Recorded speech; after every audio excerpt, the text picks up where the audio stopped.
Hello guys! Magandang araw sa inyong lahat.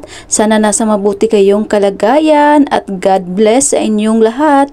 Andito na naman ako sa inyong harapan para magmumukbang na naman. So guys, ito pala ang leftover namin. Meron akong fish fillet at saka veggie na may meat. At meron din tayo ditong chicken burger, chicken nuggets at fried chicken.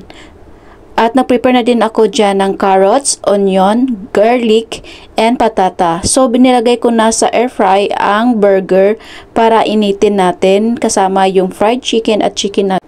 At prepare ko na pala dyan ang kalan guys para lutuin na natin yung ating leftover.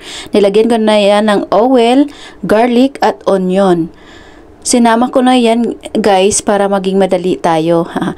Tapos, nilagay ko na din dyan ang carrots at saka potato. Mix lang natin at nilagyan ko ng tubig konti para madaling lumambot yung patata at saka carrots. So, nilagay ko na dyan guys ang leftover at i-mix lang natin para mag-absorb siya sa ating onion. At takpan natin ng 2 minutes para maluto.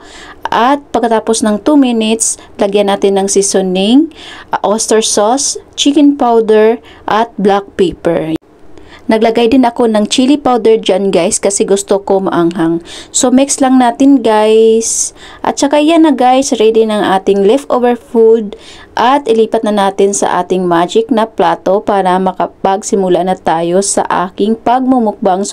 So, nilagay ko na ang fried chicken, chicken nuggets, at chicken burger. So, ito na pala guys ang aking imumukbang. Yo guys, magbubukbang tayo ngayon ng leftover food. So, ang aking leftover food dito guys, meron tayo dito chicken nuggets, fried chicken, burger, at saka itong food na leftover namin kagabi at ito din na binigay ni ma'am. So, meron din tayo ditong coke at ice.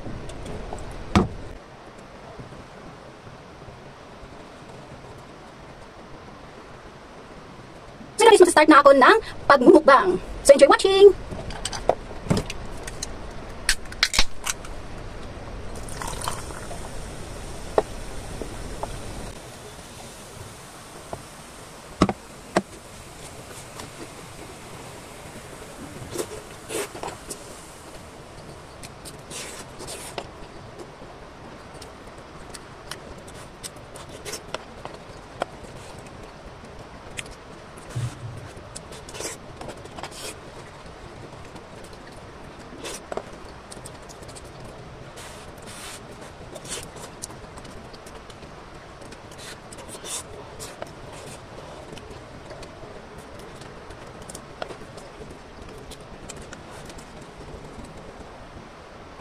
Umusok guys.